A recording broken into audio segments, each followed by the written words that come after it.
जय हिंद दोस्तों, आप सभी का न्यू ऑक्सफोर्ड एजुकेशन में स्वागत है।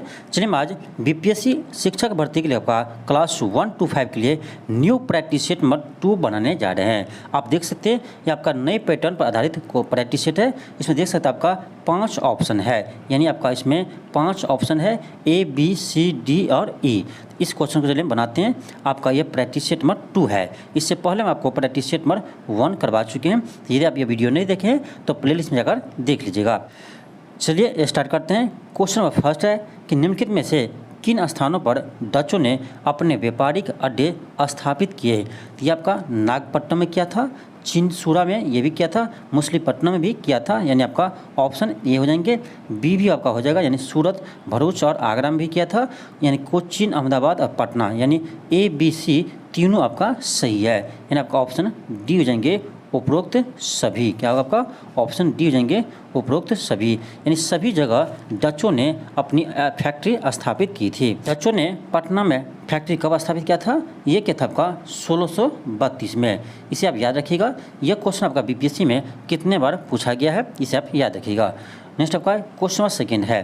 क्वेश्चन आपका है कि टीपू सुल्तान की राजधानी थी, तो यह था आपका श्रीरंगपट्टनम। आपका ऑप्शन नंबर डी हो जाएंगे। टीपू सुल्तान की राजधानी कहाँ थे? तो श्रीरंगपट्टनम थे। आपका ऑप्शन नंबर डी हो जाएंगे। नेक्स्ट का क्वेश्चन नंबर थर्ड है। क्वेश्चन है कि तृतीय अंगल मराठा युद्ध से जुड़ा है। क्वेश्चन है तृतीय अंगल मराठा युद्ध से जुड़ा है, तो ये आपका हो जाएगा ऑप्शन नंबर ई। क्योंकि आपका तृतीय अंगल मराठा युद्ध से जुड़े कौन थे? तो ये था आपका लॉर्ड हेस्टिंग्स थे। कौन थे? लॉर्ड हेस्टिंग्स थे। इसलिए आपका ऑप्शन क्या होगा? ई हो जाएंगे, इनमें से कोई नहीं। क्या होगा आपका? ऑप्शन ई हो जाएंगे, इनमें से कोई नहीं। तो आप देख सकते हैं आपका एक से अधिक रहता है फिर भी आंसर ई होते हैं, और आपका एक भी यदि सही नहीं है फिर भी इसका आंसर क्या होगा? ई होगा। यहाँ पर ई आंसर क्यों होगा? क्योंकि आपका कोई भी ऑप्शन सही नहीं है। याद रखिएगा तृतीय अंगल मराठा युद्ध आपका किसके समय हुआ था?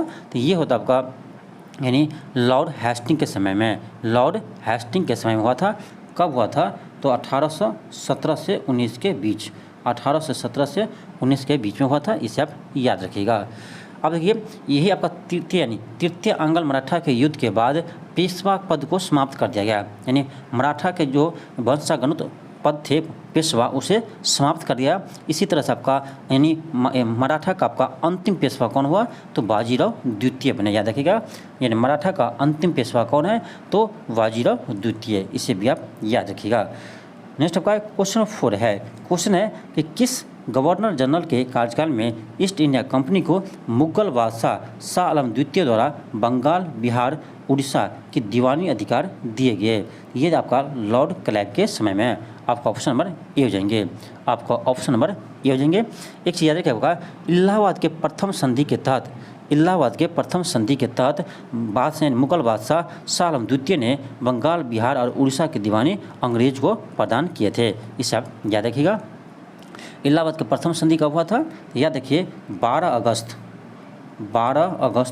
1765 को। कब हुआ था? 12 अगस्त 1765 को हुआ था। नेक्स्ट आपका क्वेश्चन का है 5 है।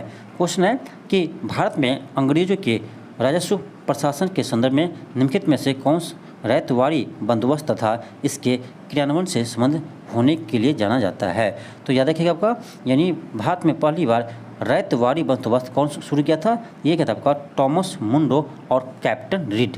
टॉमस मुंडो और कैप्टन रीड ने किया था। तो याद रखिएगा यानी रैयतवाड़ी व्यवस्था के जनक किसे कहा जाता है? तो टॉमस मुंडो और कैप्टन रीड को। इसे भी याद रखिएगा। आपका ऑप्शन नंबर ए हो जाएंगे।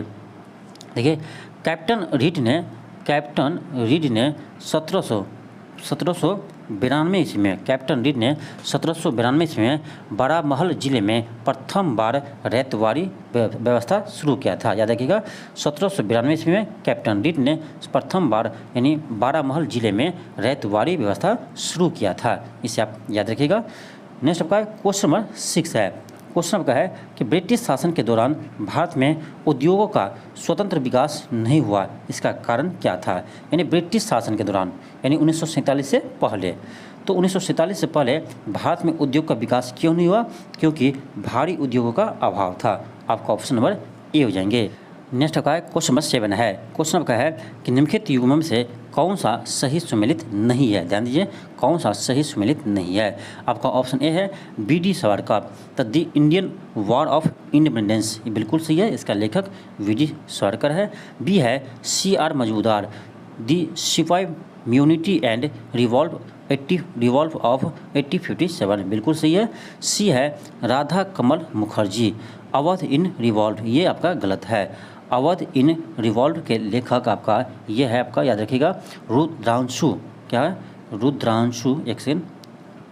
रुद्रांशु मुखर्जी, याद रखिएगा, रुद्रांशु मुखर्जी है। यानी आपका ऑप्शन नंबर सी क्या है? तो गलत है, यही आपका आंसर हो जाएंगे। नेक्स्ट आपका क्वेश्चन नंबर 8 है। क्वेश्चन आपका 8 है, कह रहा है निम्नलिखित घटनाओं पर विचार कीजिए। इसको आपको क्या करना है? अरेंज करना है। अब देखिए नील विद्रोह, तो नील विद्रोह कब हुआ था? तो ये होता आपका 1859 से 60 के बीच में हुए थे नील विद्रोह। फिर संथाल विद्रोह, ये कब हुआ था? तो संथाल विद्रोह आपका 1855 से 56 के बीच में हुए थे। और आपका है दक्कन विद्रोह, तो दक्कन विद्रोह कब हुआ था? तो ये होता आपका 1874 से 75 के बीच में होता आपका दक्कन विद्रोह। फिर आपका है क्या? अब बच गया सिपाही विद्रोह, तो ये आपका हुआ था 1857 में, 57 में। अब देख लीजिए आपका कौन सा ऑप्शन होगा। सबसे पहले क्या होगा आपका? सबसे पहले होगा आपका संथाल विद्रोह, ठीक, सबसे पहले 2 होगा। इसके बाद क्या होगा आपका? इसके बाद होगा आपका सिपाही विद्रोह, यानी 2 के बाद 4। इसके बाद क्या होगा आपका? इसके बाद हो जाएगा आपका नील विद्रोह, सिपाही विद्रोह को, हाँ, नील विद्रोह, यानी आपका हो जाएगा ऑप्शन 1 हो जाएंगे। और नील विद्रोह के बाद क्या होगा आपका? दक्कन विद्रोह, यानी आपका 3 हो जाएंगे, यानी 2413 आपका ऑप्शन नंबर डी हो जाएंगे, आपका ऑप्शन डी हो जाएंगे। नेक्स्ट आपका क्वेश्चन नंबर 9 है। क्वेश्चन आपका 9 है कि वहाबी आंदोलन के बारे में क्या सही है? वहाबी आंदोलन के बारे में क्या सही है? तो इसमें से आपका एक भी ऑप्शन सही नहीं है, कोई भी आपका ऑप्शन सही नहीं है। आपका ऑप्शन नंबर ई हो जाएंगे, इनमें से कोई नहीं। आप यहाँ देखिए सी में क्या है कि यह 1890 तक चलता रहा, नहीं, ये आपका 1830 से लेकर 1860 के बीच में वहाबी आंदोलन चलता रहा। और आपका बहावी आंदोलन का मुख्य केंद्र था पटना, याद रखिएगा, बहावी आंदोलन का मुख्य केंद्र क्या था? तो ये था आपका पटना। तो बहावी आंदोलन का मुख्य उद्देश्य क्या थे? तो ये था आपका मुस्लिम सुधारवादी धार्मिक आंदोलन थे, याद रखिएगा। वहाबी आंदोलन क्या था? ये था आपका मुस्लिम सुधारवादी धार्मिक आंदोलन थे, इसे आप याद रखिएगा। नेक्स्ट आपका क्वेश्चन नंबर 10 है। क्वेश्चन का है कि डेविड हेयर अलेक्जेंडर डफ के साथ मिलकर निम्नलिखित में से किसने कोलकाता में हिंदू कॉलेज की स्थापना की? तो यह किया था आपका राजा राममोहन राय, आपका ऑप्शन नंबर डी हो जाएंगे, राजा राममोहन राय। यानी डेविड हेयर अलेक्जेंडर डफ और राजा राममोहन राय ने मिलकर हिंदू कॉलेज की स्थापना किया था कोलकाता में। कब किया था? तो याद रखिएगा 1817 ईस्वी में किया था, 1817 ईस्वी में किया था, इसे आप याद रखिएगा। और ये जो आपका है राजा राममोहन राय, ये 1815 ईस्वी में आत्मीय समाज की स्थापना किए थे। आत्मीय समाज की स्थापना आपका 1815 में किए थे, इसे आप याद रखिएगा। और 1828 में ब्रह्म समाज की स्थापना किए थे कौन? राजा राममोहन राय, इसे भी आप याद रखिएगा। नेक्स्ट आपका क्वेश्चन नंबर 11 है। क्वेश्चन 11 है कि निम्नलिखित में से किस आंदोलन से गांधी जी का संबंध नहीं है? तो आपका ऑप्शन नंबर डी हो जाएंगे, स्वदेशी आंदोलन। स्वदेशी आंदोलन आपका हुआ था 1905 में, कब हुआ था? 1905 में हुए थे। उस समय महात्मा गांधी दक्षिण अफ्रीका में थे, इसीलिए आपका महात्मा गांधी स्वदेशी आंदोलन से संबंधित नहीं है, आपका ऑप्शन नंबर डी हो जाएंगे। नेक्स्ट आपका क्वेश्चन नंबर 12 है। क्वेश्चन है कि काकोरी केस, यानी काकोरी कांड के केस के अभियुक्तों के बचाव हेतु किसकी अध्यक्षता में एक कमेटी का गठन हुआ था? तो ये होता आपका गोविंद बल्लभ पंत सागर, यानी गोविंद बल्लभ पंत के अध्यक्षता में हुआ था, आपका ऑप्शन नंबर बी हो जाएंगे, क्या आपका ऑप्शन नंबर बी हो जाएंगे। एक चीज़ याद रखिएगा, काकोरी कांड की घटना कब हुआ था? ये होता आपका 9 अगस्त 1925 को, 9 अगस्त 1925 को हुआ था। और देखिए काकोरी कांड में किसे सजा मिला था? तो काकोरी कांड में यानी 4 क्रांतिकारी थे, कौन थे? राम प्रसाद बिस्मिल, राजेंद्र लाहिड़ी, रोशन लाल सिंह, आसफ उल्ला खां थे। तो इस सभी को फांसी दे दिया गया था आपका काकोरी कांड में। नेक्स्ट का क्वेश्चन नंबर 13 है। क्वेश्चन का है कि मॉन्टेग्यू ने भारत के विभिन्न चरणों में उत्तरदायी शासन का आरंभ करने के बारे में घोषणा कब की? यह किया आपका 20 अगस्त 1917 को। आपका ऑप्शन नंबर बी हो जाएंगे। नेक्स्ट का क्वेश्चन नंबर 14 है। क्वेश्चन है कि कौन सी महत्वपूर्ण घटना जालियांवाला बाग नरसंहार के तुरंत पूर्व घटी थी? यानी जालियांवाला बाग के पहले हुआ था, यानी जालियांवाला हत्याकांड से पहले हुआ था। ये होता है आपका रॉलेट एक्ट का बनना। आपका ऑप्शन नंबर बी हो जाएंगे, रॉलेट एक्ट का बनना। नेक्स्ट का है क्वेश्चन नंबर 15 है। क्वेश्चन का है कि गांधी जी के ट्रीटीशिप के सिद्धांत के प्रतिपादन के संबंध में निम्नलिखित में से युगों में से कौन सा एक सही है? तो ये आपका ऑप्शन ए हो जाएंगे, दक्षिण अफ्रीका 1903। महात्मा गांधी ने दक्षिण अफ्रीका में 1903 ईस्वी में यानी ट्रीटीशिप के सिद्धांत को प्रतिपादन किया था। इसे आप याद रखिएगा। और महात्मा गांधी ने 1893 में, याद रखिए, महात्मा गांधी ने 1893 ईस्वी में यानी शेख अब्दुल्ला के मुकदमे के पैरवी को लेकर दक्षिण अफ्रीका गए थे। 1893 में गए थे। क्यों गए थे? तो याद रखिए, यानी शेख अब्दुल्ला के मुकदमा के पैरवी के लिए गया था। कहाँ पर? तो गया था दक्षिण अफ्रीका। तो लौट कर कब आया? ये लौट कर आया दक्षिण अफ्रीका से आपका 9 जनवरी 1915 को। कब आया था? 9 जनवरी 1915 को दक्षिण अफ्रीका से लौट कर आए थे। इसे आप याद रखिएगा। इसीलिए यानी 9 जनवरी को भारतीय प्रवासी दिवस मनाए जाते हैं। नेक्स्ट आपका क्वेश्चन नंबर 16 है। क्वेश्चन है वह कौन सी जगह थी जहां अखिल भारतीय किसान सभा का पहला अधिवेशन हुआ था? ये होता आपका लखनऊ में। आपका ऑप्शन नंबर सी हो जाएंगे। कहाँ हुआ था? लखनऊ में हुआ था। आपका ऑप्शन नंबर सी हो जाएंगे। यानी अखिल भारतीय किसान सभा का प्रथम अधिवेशन आपका अप्रैल 1936 में हुआ था। कब? अप्रैल 1936 में लखनऊ में हुए थे। और उसके अध्यक्ष कौन थे? ये था आपका शाहजानंद सरस्वती। कौन थे? शाहजानंद सरस्वती थे। इसे आप याद रखिएगा।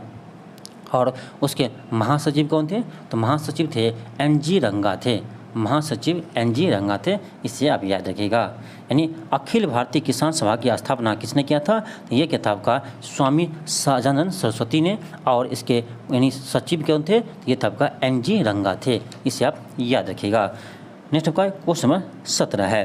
क्वेश्चन का है कि कांग्रेस दल की उग्र शाखा ने, जिसके एक प्रमुख नेता जवाहरलाल नेहरू थे, independence war of India league की स्थापना की। वह लीग किसके विरोध में स्थापित हुई थी? या किसके विरोध में हुई थे? आपका ऑप्शन नंबर सी हो जाएंगे, नेहरू रिपोर्ट के विरोध में। आपका ऑप्शन नंबर सी हो जाएंगे। नेक्स्ट आपका क्वेश्चन का है 18। नेक्स्ट आपका क्वेश्चन नंबर 18 है। क्वेश्चन का है कि निम्नलिखित में से किस आंदोलन में महिलाओं की भागीदारी सर्वाधिक मानी जाती है? महिलाओं की भागीदारी सर्वाधिक मानी जाती है। ये था आपका नमक सत्याग्रह में। आपका ऑप्शन नंबर बी हो जाएंगे, नमक सत्याग्रह में।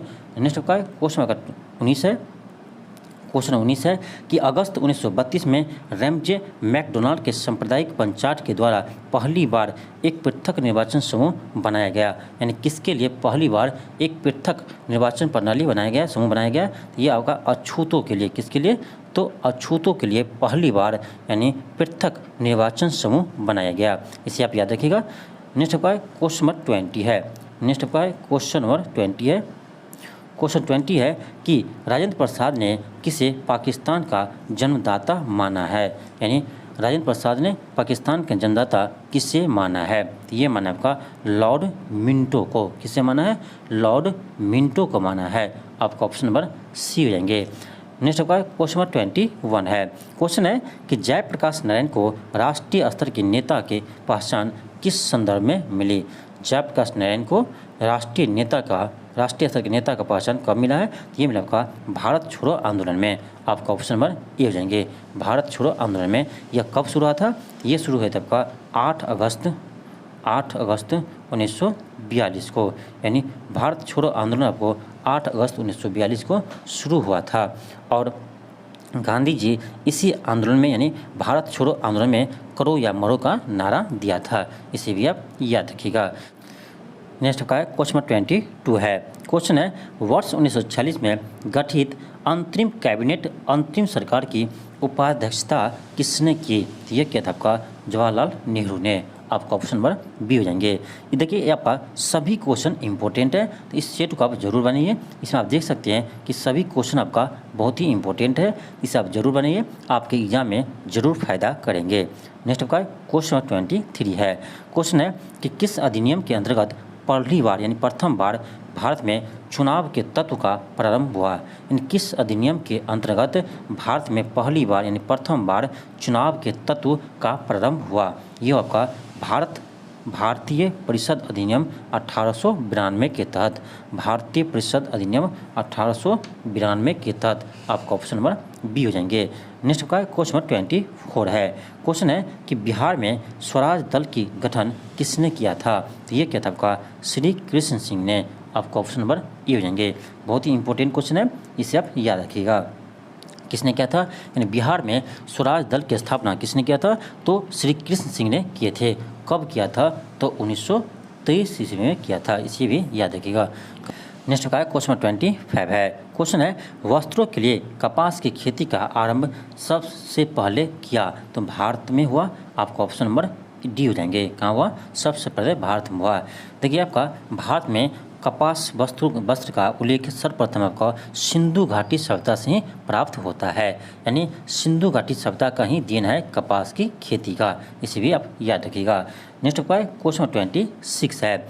ऋग्वैदिक काल के आरंभ में निम्न में से किसके महत्वपूर्ण मूल्यवान संपत्ति समझा जाता था। यानी ऋग्वैदिक काल में किसको महत्वपूर्ण और मूल्यवान वस्तु समझा जाता था, तो गाय को। आपका ऑप्शन नंबर बी हो जाएंगे। किसको समझते थे, तो गाय को। नेक्स्ट आपका क्वेश्चन 27 है। क्वेश्चन है कि उद्यान वासवदा की दंत कथा संबंधित है, तो आपका 27 का आपका ऑप्शन डी हो जाएंगे, कौशाम्बी से। नेक्स्ट आपका क्वेश्चन नंबर 28 है। नेक्स्ट आपका क्वेश्चन नंबर 28 है। क्वेश्चन आपका है कि निम्नलिखित में से किस स्रोत में उल्लेखित है कि प्राचीन भारत में दासता नहीं थी। यानी किस में यह उल्लेख है कि प्राचीन भारत में दास प्रथा नहीं थे। ये जगह आपका 28 का ऑप्शन सी हो जाएंगे। मेगास्थनीज के इंडिका में, यानी मेगास्थनीज के इंडिका में यानी दास प्रथा का उल्लेख नहीं है। यानी इसमें कहा गया कि प्राचीन भारत में दास प्रथा का प्रचलन नहीं था, इसे आप याद रखिएगा। नेक्स्ट का क्वेश्चन 29 है। क्वेश्चन है कि ईसा की 3री शताब्दी में जबकि हुन आक्रमण से रोमन साम्राज्य समाप्त हो गया, भारतीय व्यापारी अधिकाधिक निर्भर हो गया। किस पर निर्भर हुआ, तो दक्षिण पूर्व एशियाई व्यापार पर। आपका ऑप्शन नंबर सी हो जाएंगे। नेक्स्ट का क्वेश्चन 30 है। क्वेश्चन का 30 है कि शक विजेता किसे माना जाता है, तो चंद्रगुप्त द्वितीय को माना जाता है। आपका ऑप्शन नंबर सी हो जाएंगे। शक विजेता चंद्रगुप्त द्वितीय को माना जाता है। आपका ऑप्शन सी हो जाएंगे। नेक्स्ट आपका क्वेश्चन 31 है। क्वेश्चन है निम्नलिखित में से किसने सोमपुर महाविहार का निर्माण कराया था। निम्नलिखित में से किसने सोमपुर महाविहार का निर्माण कराया था, तो ये कराया था आपका धर्मपाल ने। आपका ऑप्शन नंबर सी हो जाएंगे। किसने करवाया था, धर्मपाल ने करवाए थे। नेक्स्ट का क्वेश्चन 32 है। क्वेश्चन है कि गुप्त काल में लिखित संस्कृत नाटकों में स्त्री और शूद्र कौन सी भाषा बोलते थे, तो ये बोलते थे आपका प्राकृत। आपका ऑप्शन नंबर बी हो जाएंगे। नेक्स्ट का क्वेश्चन 33 है। इसमें क्या करना है आपको, सूची 1 को सूची 2 के साथ क्या करना है, मिलान करना है। सूची 1 को सूची 2 के साथ मिलान करना है। तो आपका ए का हो जाएगा 3 रुद्रदामन, इसका हो जाएगा आपका शक वंश के थे, यानी आपका बी का 4 हो जाएंगे। फिर आपका सी का हो जाएगा आपका सी का पल्लव, यानी सी का 1 हो जाएंगे। और आपका डी का हो जाएगा आपका डी का 2 हो जाएंगे। आप देख लीजिए आपका कौन सा आंसर होगा, आपका ऑप्शन नंबर सी आ जाएंगे, 3 4 1 2। नेक्स्ट आपका क्वेश्चन 34 है। क्वेश्चन आपका 34 है। क्वेश्चन है कि नीचे दिए गए भक्ति संतों का सही कालानुक्रमिक कौन सा है। सही कालानुक्रमिक कौन सा है, तो आपका ऑप्शन नंबर सी हो जाएंगे, गुरु नानक, उसके बाद तुलसीदास, फिर तुकाराम, फिर रामदास। आपका ऑप्शन नंबर सी हो जाएंगे। नेक्स्ट का है क्वेश्चन नंबर 35 है। क्वेश्चन का है कि भारत में मनस्वधारी व्यवस्था किसने प्रारंभ की? तो यह किया था का अकबर ने। किसने किया था? अकबर ने किया था। कब किया था? तो यह किया था आपका 1574 ईस्वी में। आपका ऑप्शन नंबर सी हो जाएंगे। कब किया था? 1574 ईस्वी में किया था। नेक्स्ट का क्वेश्चन नंबर 36 है। क्वेश्चन है कि औरंगजेब ने बीजापुर की विजय कब की थी? बीजापुर की विजय कब की थी? तो यह क्या था आपका 1686 में। आपका ऑप्शन नंबर बी हो जाएंगे। नेक्स्ट का क्वेश्चन नंबर 37 है। क्वेश्चन आपका 37 है कि दिल्ली की प्रसिद्ध जामा मस्जिद का निर्माण इनमें से किसने करवाया था? ये करवाया था आपका शाहजहां ने। आपका ऑप्शन नंबर बी हो जाएंगे। नेक्स्ट का क्वेश्चन 38 है। अब देखिए 38 में क्या करना है आपको? मैच करना है। अब देखिए क्या है एक्सर आपका सूची 1 में दिया है आपका यानी संवैधानिक प्रावधान और सूची 2 में दिया है स्रोत, यानी किसका स्रोत कहाँ से लिया गया है। अब देखिए आपका ऑप्शन ए में क्या है? मौलिक अधिकार है। तो मौलिक अधिकार आपको अमेरिकी संविधान से लिया है, यानी ए का 4 हो जाएंगे। फिर आपका है राज्य की नीति निर्देश तत्व, तो ये लिया आपका आयरलैंड के संविधान से, यानी आयरिश संविधान से, इसका 3 हो जाएंगे। फिर आपका है मंत्रिमंडलीय सरकार, ये लिया आपका ब्रिटेन से, आपका ऑप्शन नंबर 1 हो जाएंगे। फिर आपका डी है संघ राज्य संबंध, तो ये लिया आपका कनाडा संविधान से। आप देख लीजिए आपका ऑप्शन कौन सा हो जाएगा, यानी आपका 38 का देखिए ए का 4 है, यानी ए का 4 पहले 4, फिर आपको हो जाएंगे 4 के बाद 3 4 3 4 3 फिर 1 4 3 1 2। अब देख लीजिए किसमें है? 4 3 1 2। आपका ऑप्शन नंबर सी हो जाएंगे। 38 का आपका ऑप्शन सी हो जाएंगे। नेक्स्ट आपका क्वेश्चन नंबर 39 है। इसमें देखा आपका एक से दिया है सूची 1, इसमें आपका अनुच्छेद दिया है, और दूसरी से दिया आपका सूची 2, इसमें इससे संबंधित प्रावधान दिया है। चलिए हम मैच करते हैं। देखिए अनुच्छेद 61 है, तो अनुच्छेद 61 में आपका राष्ट्रपति पर महाभियोग का उल्लेख है, यानी अनुच्छेद 61 में राष्ट्रपति पर महाभियोग का उल्लेख है, यानी ए का 2 हो जाएंगे। फिर आपका है अनुच्छेद 67, तो 67 में है आपका उपराष्ट्रपति को हटाना, उपराष्ट्रपति का हटाने का प्रावधान है, तो आपका सी का 3 हो जाएंगे, सी का 3 हो जाएंगे। फिर आपका है अनुच्छेद 94, तो 94 में आपका है स्पीकर को हटाने का प्रावधान किया है, यानी आपका सी का 4 हो जाएंगे। फिर आपका अनुच्छेद 90 है, तो ये जगह आपका इसका 1 हो जाएंगे, यानी राज्यसभा के उपसभापति को हटाना। अब देख लीजिए आपका कौन सा ऑप्शन हो जाएगा? आपका ऑप्शन नंबर सी हो जाएंगे। तो इसको सभी को आप याद रखिए, आपका इंपॉर्टेंट क्वेश्चन है, अनुच्छेद भी आपके एग्जाम में पूछे जाते हैं। नेक्स्ट आपका क्वेश्चन नंबर 40 है। क्वेश्चन का 40 है, इसमें भी देखिए आपका अनुच्छेद दिया हुआ है। तो देखिए इसमें कह रहा है निम्न में से कौन सा सही सुमेलित नहीं है, यानी कौन सा सही सुमेलित नहीं है, आपको यह देखना है। अब देखिए आपका अनुच्छेद ऑप्शन ए में है अनुच्छेद 54, इसमें आपका राष्ट्रपति का निर्वाचन का प्रावधान है, तो ये तो आपका सही है। बी है अनुच्छेद 55, तो अनुच्छेद 55 में आपका है राष्ट्रपति के निर्वाचन रीति का उल्लेख है, ये भी आपका सही है। सी है अनुच्छेद 60 राष्ट्रपति पर महाभियोग चलाने की प्रक्रिया, ये तो आपका गलत है। राष्ट्रपति पर महाभियोग की प्रक्रिया अभी हम पढ़े किस अनुच्छेद में है? तो 61 में है, यानी 61 में आपका राष्ट्रपति पर महाभियोग का उल्लेख है, किसमें? अनुच्छेद 61 में है। तो आपका इसमें गलत कौन सा हो जाएगा? तो आपका ऑप्शन सी इसमें गलत है। डी आपका है अनुच्छेद 123, यानी अनुच्छेद 123 के तहत राष्ट्रपति अध्यादेश जारी कर सकते हैं, ये भी आपका सही है। यानी आपका गलत कौन है? आपका ऑप्शन नंबर सी इसमें गलत है। नेक्स्ट आपका क्वेश्चन नंबर 41 है। क्वेश्चन है कि भारतीय संविधान के निम्नलिखित अनुच्छेदों में से किस एक के अंतर्गत विधान परिषद की स्थापना या समाप्ति की व्यवस्था की गई है? बहुत इंपॉर्टेंट क्वेश्चन है आपका, इसे आप याद रखिए। ये आपका है अनुच्छेद 169 में, किसमें उल्लेख है? अनुच्छेद 169 में इसका उल्लेख है। अब देखिए आपका यहाँ पर कहीं भी नहीं दिया हुआ है, कहीं भी आपका अनुच्छेद 169 ऑप्शन में नहीं है, यानी इसका आंसर क्या होगा? ऑप्शन ई हो जाएंगे। तो एग्जाम में ऐसे करता है, जानबूझकर आपको इसमें सही ऑप्शन नहीं देगा। ऐसे होता है क्या आपका कि अनुच्छेद 100% याद नहीं रहता है, तो आप क्या करते हैं? कन्फ्यूज रहते हैं कि 168 था कि 169 था। अब देखिए 169 होता है, तो आपको याद भी है 169 होता है, लेकिन आप वहाँ पर कन्फ्यूज हो जाएगा, लगता है हो सकता है कि 168 होगा, तो आप ऑप्शन ए मारकर निकल जाएगा। तो इसलिए आपको ऑप्शन ई मारने के लिए आपको कॉन्फिडेंस होना चाहिए, कॉन्फिडेंस रहेगा आपको, तभी आप ऑप्शन ई मार पाएंगे। यानी आपको 100% याद रखना ही पड़ेगा, तब आप ऑप्शन ई मार सकते हैं, नहीं तो आपको गलत हो जाएगा क्वेश्चन। ऐसा याद रखिए, आपका इसमें अनुच्छेद 169 में इसका वर्णन किया गया है, इससे भी आप याद रखिएगा। अभी देखिए, अभी वर्तमान में आपका 6 राज्यों में विधान परिषद है। देखिए, अभी वर्तमान में आपका 6 राज्यों में विधान परिषद है। अब किस किस राज्य में है?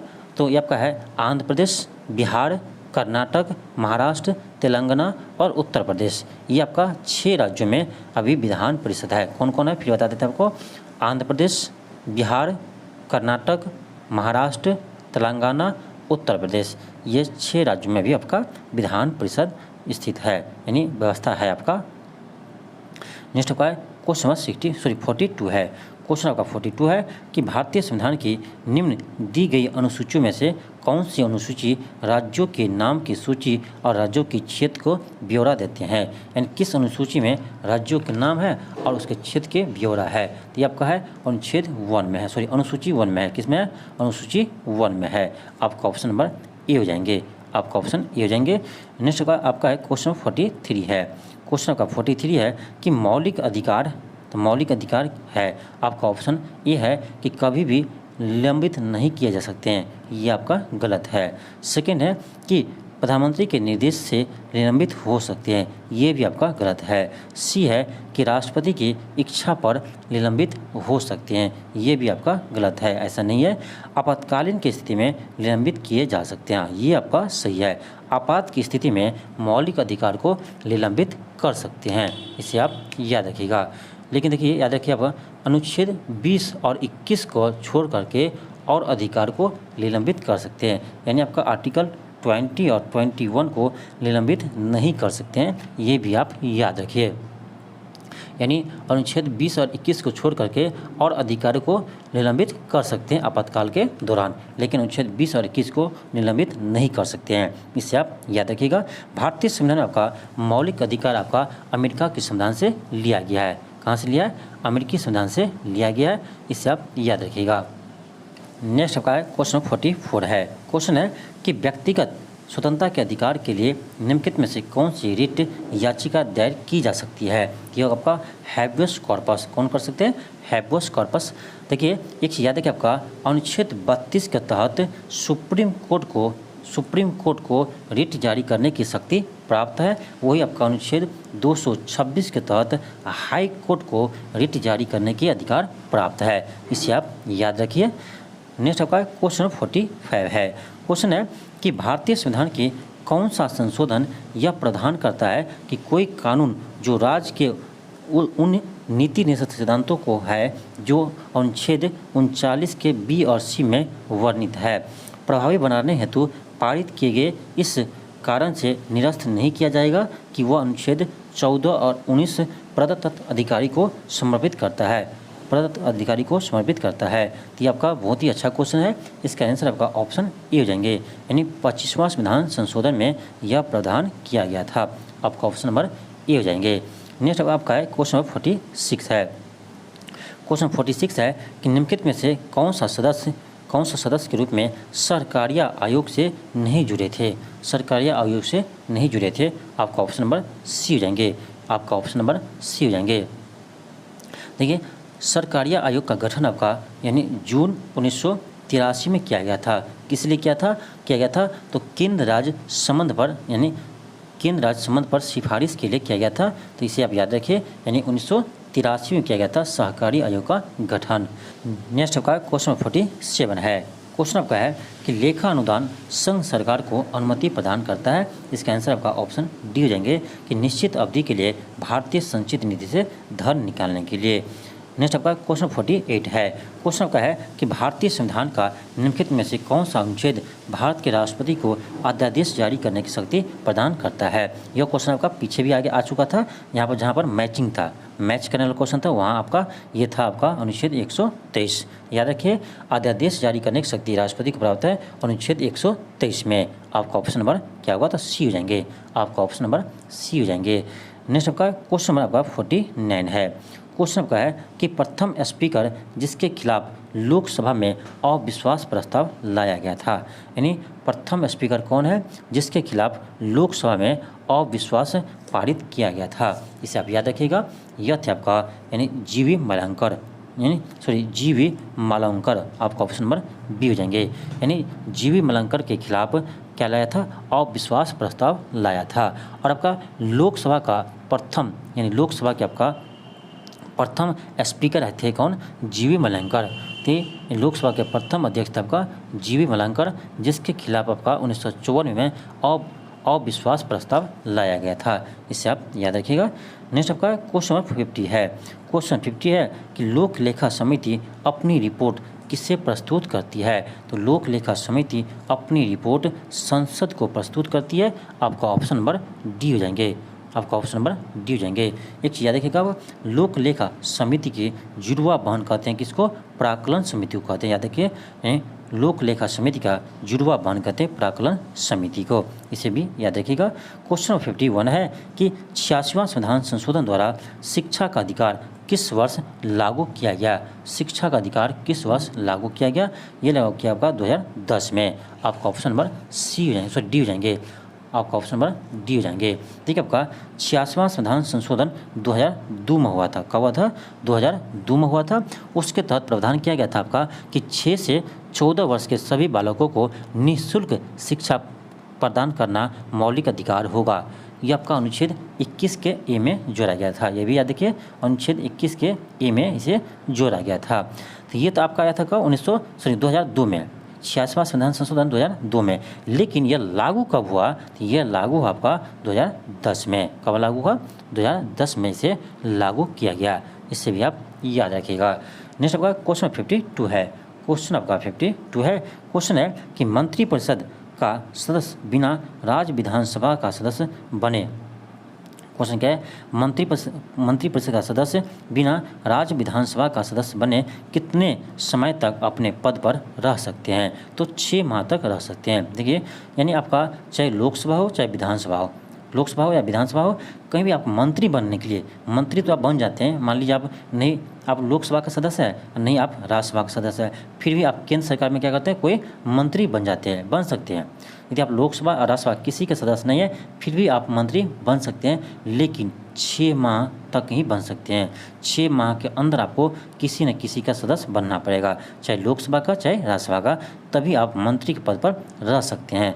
इसी तरह आपका राज्य में होते हैं। राज्य में तो आपका विधानसभा होते हैं। क्या होते हैं? विधानसभा होते हैं। और कहीं कहीं आपका विधान परिषद भी होता है। कहाँ? कहीं कहीं आपका विधान परिषद भी होता है। तो आपका देखिए, राज्य में मंत्री बने रहने के लिए आपका विधान परिषद या विधानसभा का आपका सदस्य होना चाहिए। लेकिन आप इस दोनों में से किसी का सदस्य नहीं है, फिर भी आप मंत्री बन सकते हैं। कितना दिन के लिए? तो 6 महीना के लिए। याद रखिए, 6 महीने के लिए आप मंत्री बन सकते हैं। 6 महीने के अंदर आपको यानी इस दोनों में से किसी सदन का एक सदस्य बनना पड़ेगा, चाहे विधानसभा का चाहे विधान परिषद का। इसे आप याद रखिएगा। यानी कितने महीने तक बन सकते हैं? 6 माह तक। आपका ऑप्शन नंबर बी हो जाएंगे। नेक्स्ट आपका क्वेश्चन 53 है। क्वेश्चन है कि मानव आँख का दृश्य प्रकाश के जिस तरंगदैर्घ्य के लिए शाब्दिक सुग्राही होता है वह क्या होगा? आपका 53 का आपका ऑप्शन नंबर बी हो जाएंगे, 5500 एंगस्ट्रॉम। आपका ऑप्शन नंबर बी हो जाएंगे। नेक्स्ट आपका क्वेश्चन नंबर 54 है। क्वेश्चन आपका है कि ध्वनि के रिप्रोडक्शन के लिए एक CD यानी कॉम्पैक्ट डिस्क ऑडियो प्लेयर में प्रयुक्त होता है। ये होता है आपका लेजर बीम। किसका कौन सा यूज होता है? लेजर बीम का यूज होते हैं। आपका ऑप्शन नंबर सी हो जाएंगे। नेक्स्ट आपका क्वेश्चन नंबर 55 है। क्वेश्चन आपका है कि परा उच्च आवृत्ति की तरंगें समांतर संचारित की जाती है। आपका ऑप्शन नंबर सी हो जाएंगे, अंतरिक्ष तरंगों के रूप में। आपका ऑप्शन नंबर सी हो जाएंगे। नेक्स्ट आपका क्वेश्चन नंबर 56 है। क्वेश्चन 56 है कि एक लोहे की गेंद को गर्म किया जाए तो शाब्दिक प्रतिशत वृद्धि होगी। यानी एक लोहे की गेंद है, उसको गर्म करेंगे तो सबसे अधिक वृद्धि किस में होंगे? ये होगा आपका आयतन में। किस में होगा? आपका आयतन में होंगे। आपका ऑप्शन नंबर सी हो जाएंगे। क्योंकि आप पढ़े होंगे एक चीज़ कि लीनियर एक्सपेंशन, वॉल्यूम एक्सपेंशन और एरिया एक्सपेंशन आप पढ़े होंगे। तो वॉल्यूम एक्सपेंशन का आपका वैल्यूज क्या था? सबसे अधिक होता है। देखिए, अल्फ़ा, बीटा और गामा आप पढ़े होंगे क्लास 11th में शायद। तो 1:2 2:3 होता है। यानी आपका सबसे अधिक एक्सपेंशन किस में होता है, तो आपका आयतन में होते हैं, यानी वॉल्यूम एक्सपेंशन आपका सबसे अधिक होता है। आपका ऑप्शन नंबर सी हो जाएंगे। क्या होगा आपका, ऑप्शन नंबर सी हो जाएंगे। देखिए इसका फॉर्मूला होता है आपका डेल्टा वी बराबर V gamma delta T, V gamma delta T, इसे आप याद रखिएगा। क्वेश्चन नंबर 57 है। क्वेश्चन कर रहा है कि इनमें से कौन सा रंग दो प्राथमिक रंगों के संयोजन से निर्मित नहीं हुआ है, यानी दो रंगों से मिलकर ये नहीं बना है। तो आपका ऑप्शन नंबर ए हो जाएंगे नीला, और आपका ऑप्शन नंबर डी हो जाएंगे हरा। नीला और हरा यानी आपका दो रंगों से ये नहीं बना है। तो आपका ऑप्शन नंबर ई हो जाएंगे उपयुक्त में से एक से अधिक। अब देखिए इसमें आपका ऑप्शन ए भी सही है और आपका डी भी सही है, सॉरी ए भी सही है और डी भी सही है, यानी इसका आंसर दो होना चाहिए, ए और डी दोनों होना चाहिए। तो इसीलिए इसका आंसर क्या होगा, ई हो जाएंगे। क्यों, क्योंकि आपका एक से अधिक आंसर क्या है, सही है। तो इसका आंसर आपका ऑप्शन ई हो जाएंगे। नेक्स्ट होगा क्वेश्चन 58 है। क्वेश्चन आपका है कि अगर किसी वस्तु का फोकस अवतल दर्पण पर पड़ता है तो उसकी छाया कैसी होगी, तो उसकी छाया अनगिनत होंगे। आपका ऑप्शन नंबर सी हो जाएंगे। नेक्स्ट आपका क्वेश्चन 59 है। क्वेश्चन का है कि विद्युत उपकरणों में अर्थ का उपयोग होता है, यानी अर्थिंग जो हम लोग बोलते हैं अपने भाषा में जो बोलते हैं अर्थिंग, इसका उपयोग होता है। तो किस लिए उपयोग होता है, तो इसका हो जाएगा ऑप्शन नंबर सी हो जाएंगे सुरक्षा के लिए। किसके लिए होते हैं, तो सुरक्षा के लिए होते हैं। आपका ऑप्शन सी हो जाएंगे। नेक्स्ट आपका क्वेश्चन नंबर 60 है। क्वेश्चन आपका 60 है। क्वेश्चन कर रहा है कि यदि किसी परमाणु नाभिक का आइसोटोप्स वह नाभिक है जिसमें, देखिए आइसोटोप्स यानी समस्थानिक, आइसोटोप्स का हिंदी क्या होता है, समस्थानिक। आपको ये हम पहले बता चुके हैं समस्थानिक क्या होते हैं, यानी आइसोटोप्स किसे कहते हैं।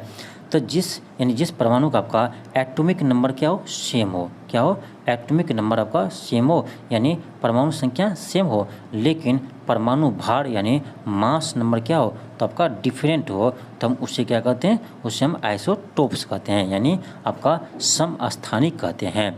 देखिए ऐसा आपका आंसर ऑप्शन में नहीं रहेगा, ये तो सिंपल आपका, ये कोई कह सकता है आपका कि जिसका क्या हो एटॉमिक नंबर सेम हो लेकिन मास नंबर क्या हो डिफरेंट हो, उसे हम आइसोटोप्स कहते हैं। लेकिन इस तरह से आपका ऑप्शन इसमें नहीं दिया है, अधिकतर आपका नहीं रहेगा, ठीक, क्योंकि आपका ऐसा पूछेगा तो सब बता देगा।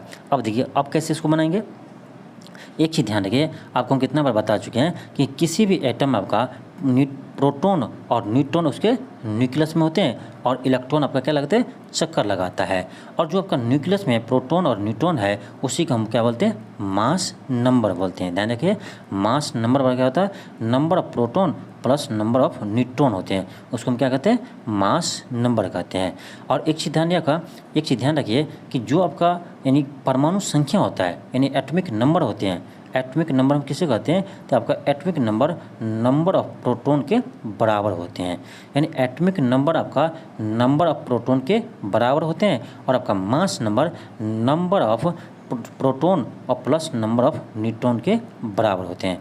अब देखिए जब आपका एटॉमिक नंबर सेम होगा यानी प्रोटॉन की संख्या क्या होगा, सेम होंगे, प्रोटॉन की संख्या क्या होंगे, सेम होंगे, और आपका न्यूट्रॉन की संख्या क्या होंगे, डिफरेंट होंगे। तो याद रखिए आपका आइसोटोप्स में क्या होगा, तो प्रोटॉन की संख्या सेम होंगे यानी नंबर ऑफ प्रोटॉन्स क्या होगा, इक्वल होगा, नंबर ऑफ प्रोटॉन क्या होंगे, तो आपका सेम होंगे, और आपका नंबर ऑफ न्यूट्रॉन क्या होगा, तो डिफरेंट होंगे। अब देख लीजिए आपका किस ऑप्शन में सही है। आपका ऑप्शन नंबर बी हो जाएंगे कि प्रोटॉन की संख्या समान होती है परंतु न्यूट्रॉन की संख्या भिन्न होती है, इसे आप याद रखिएगा। आपका ऑप्शन नंबर बी हो जाएंगे।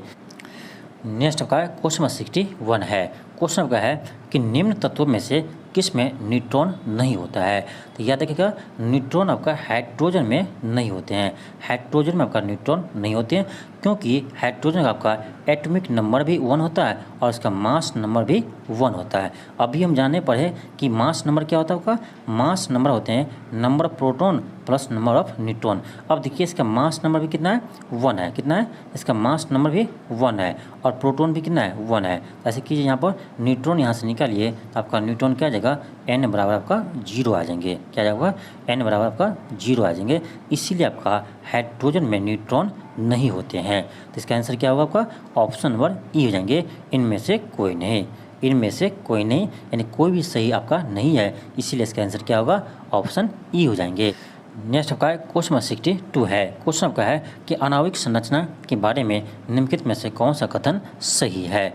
आपका ऑप्शन नंबर सी हो जाएंगे कि प्रोटॉन और न्यूट्रॉन न्यूक्लियस में होते हैं। अभी आपको बताए थे कि किसी भी एटम के न्यूक्लियस में प्रोटॉन और न्यूट्रॉन होते हैं और इलेक्ट्रॉन आपका बाहरी कक्षा में क्या करते हैं, चक्कर लगाते हैं। इसे आप याद रखिए, आपका ऑप्शन नंबर सी हो जाएंगे। नेक्स्ट आपका है क्वेश्चन नंबर 63 है। क्वेश्चन आपका है कि निम्नलिखित में से कौन सा युग्म सही सुमेलित नहीं है। ऑप्शन ए है धोवन सोडा। तो धोवन सोडा का रासायनिक नाम आपका सोडियम कार्बोनेट होते हैं, बिल्कुल आपका सही है, सोडियम कार्बोनेट होते हैं। और ऑप्शन बी है कि बेकिंग सोडा। तो बेकिंग सोडा का रासायनिक नाम आपका होता है सोडियम बाइकार्बोनेट होते हैं या सोडियम हाइड्रोजन कार्बोनेट बोल सकते हैं, ये भी आपका सही है। तो ये आपका ए सही है, आपका बी सही है। सी है नीला थोथा कॉपर सल्फेट, ये भी सही है, कॉपर सल्फेट को हम नीला थोथा कहते हैं। आपका ऑप्शन नंबर सी भी सही है। आपका ऑप्शन डी है पेरिस ऑफ प्लास्टर, यानी plaster of Paris calcium carbonate, ये आपका गलत है। यानी प्लास्टर ऑफ पेरिस का रासायनिक नाम क्या होते हैं, तो ये होता है आपका कैल्शियम सल्फेट हेमीहाइड्रेट। क्या होते हैं, कैल्शियम सल्फेट हेमीहाइड्रेट होते हैं। और इसका सूत्र होता है आपका, याद रखिएगा, CaSO4 हाफ H2O। क्या होते हैं, CaSO4 हाफ H2O। ये आपका पेरिस ऑफ प्लास्टर का सूत्र है। इसका है पेरिस ऑफ प्लास्टर का सूत्र है। एक चीज़ ध्यान रखिए, देखिए जिप्सम और पेरिस ऑफ प्लास्टर में थोड़ा सा अंतर है। देखिए जिप्सम का सूत्र होता है आपका CaSO4 इंटू 2H2O। ये किसका सूत्र है, ये आपका सूत्र है जिप्सम का। किसका है, जिप्सम का है। वही आपका पेरिस ऑफ प्लास्टर का सूत्र होता है CaSO4 हाफ H2O। क्या होते हैं, हाफ H2O। अंतर किसका है, तो आपका जिप्सम में यहाँ 2H2O होता है और आपका पेरिस ऑफ प्लास्टर में हाफ H2O होता है। इसे आप याद रखिएगा, दोनों में आपका थोड़ा सा अंतर है। नेक्स्ट आपका क्वेश्चन नंबर 64 है। क्वेश्चन नंबर आपका 64 है। एक चीज़ और याद रखिए, आपका जो धोवन सोडा था यानी सोडियम कार्बोनेट थे, इसका सूत्र क्या होता है, तो इसका सूत्र होता है आपका Na2CO3 10H2O, Na2CO3 10H2O। ये सूत्र किसका है, तो धोवन सोडा का है, यानी सोडियम कार्बोनेट का है। और आपका सोडियम बाइकार्बोनेट यानी खाने वाला सोडा यानी बेकिंग सोडा का सूत्र क्या होता है, ये होता है आपका NaHCO3। इससे भी याद रखिए, आपके एग्जाम में पूछे जाते हैं। नेक्स्ट आपका क्वेश्चन 64 है। क्वेश्चन है कि स्वर्णकारों द्वारा प्रयोग में आने वाली एक्वारिया निम्नलिखित में से किससे मिलकर बनते हैं। तो ये बनता है आपका नाइट्रिक अम्ल और हाइड्रोक्लोरिक अम्ल से, नाइट्रिक अम्ल और हाइड्रोक्लोरिक अम्ल से, यानी HNO3 plus HCl, HNO3 plus HCl। इसका एक अनुपात होते हैं, तो इसका ये 3 अनुपात रहता है, इसे आप याद रखिएगा। नेक्स्ट आपका क्वेश्चन नंबर 65 है। क्वेश्चन आपका 65 है कि जर्मन सिल्वर एक मिश्र धातु है। जर्मन सिल्वर एक मिश्र धातु है, तो यह है आपका कॉपर जिंक निकेल का। किसका है, कॉपर जिंक निकेल का है। देखिए देखने आपको लग रहा है क्या, जर्मन सिल्वर, आपको लग रहा है कि इसमें सिल्वर भी होगा, लेकिन आपका जर्मन सिल्वर में सिल्वर नहीं होते हैं। याद रखिएगा, जर्मन सिल्वर में आपका सिल्वर नहीं होते हैं। आपका ऑप्शन नंबर ए हो जाएंगे। जर्मन सिल्वर आपका कॉपर जिंक और निकेल का मिश्र धातु है, इसे आप याद रखिएगा। नेक्स्ट आपका क्वेश्चन नंबर 66 है। क्वेश्चन है कि निम्नलिखित युग्मों में से कौन सा सुमेलित नहीं है, कौन सा सुमेलित नहीं है। आपका ऑप्शन ए हो जाएंगे फ्लोरीन्स। तो क्लोरीन युक्त कार्बनिक यौगिक होते हैं, ये आपका गलत है। फ्लोरीन्स में आपका कार्बन 60 होते हैं, यानी 60 कार्बन होते हैं, इसे हम कहते हैं फ्लोरीन्स। तो आपका ऑप्शन ए ही इसमें गलत हो जाएंगे। नेक्स्ट आपका क्वेश्चन नंबर 67 है। क्वेश्चन है कि विज्ञान की वह शाखा जिसमें आनुवांशिक यानी जेनेटिक अभियांत्रिकी के द्वारा मानव प्रजाति में सुधार लाया जाता है, उसे जाने जाते हैं। आपका 67 का आपका ऑप्शन बी हो जाएंगे, यानी यूजेनिक्स। किस नाम से जानते हैं, यूजेनिक्स के नाम से जानते हैं। आपका ऑप्शन बी हो जाएंगे। नेक्स्ट आपका क्वेश्चन नंबर 68 है। क्वेश्चन है कि भारत की सबसे बड़ी मछली है, भारत की सबसे बड़ी मछली है, ये आपका है व्हेल शार्क। आपका ऑप्शन नंबर बी हो जाएंगे, व्हेल शार्क। नेक्स्ट आपका क्वेश्चन नंबर 69 है। क्वेश्चन आपका है कि जीव कोशिकाओं में आनुवांशिक लक्षणों के नियंत्रण में निम्नलिखित में से कौन सा उत्तरदायी है। निम्नलिखित में से कौन सा उत्तरदायी है।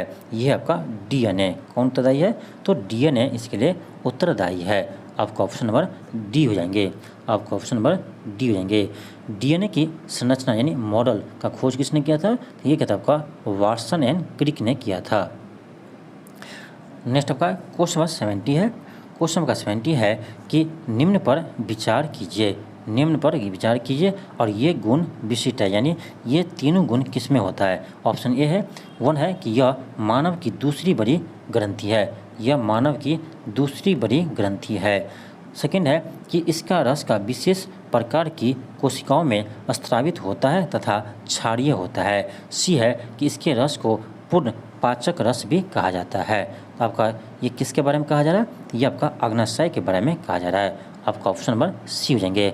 अग्नाशय आपका मानव शरीर की दूसरी सबसे बड़ी ग्रंथि है और आपका अग्नाशय आपका यानी मिश्रित ग्रंथि है। अग्नाशय आपका मिश्रित ग्रंथि है, यानी अंतःस्रावी और बहिःस्रावी दोनों ग्रंथि है। इसे भी आप याद रखिएगा। नेक्स्ट आपका क्वेश्चन 71 है। क्वेश्चन आपका है कि निम्नलिखित में से कौन सा रक्त के हीमोग्लोबिन के साथ अनुत्क्रमणीय संश्लिष्ट बनाता है। 71 का आपका ऑप्शन सी हो जाएंगे, कार्बन मोनोऑक्साइड। आपका ऑप्शन नंबर सी हो जाएंगे। नेक्स्ट आपका क्वेश्चन 72 है।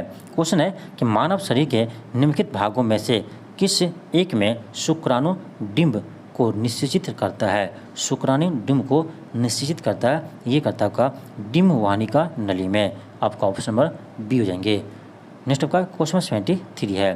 क्वेश्चन आपका 73 है, इसमें आपको क्या करना है, मैच करना है। 73 का आपको मैच करना है। देखिए, जनन ग्रंथि ये आपका प्रोजेस्टेरोन है, यानी आपका ए का 3 हो जाएंगे। ए का आपका 3 ने 2, ए का क्या होगा 2 हो जाएंगे, यानी जनन ग्रंथि प्रोजेस्टेरोन है।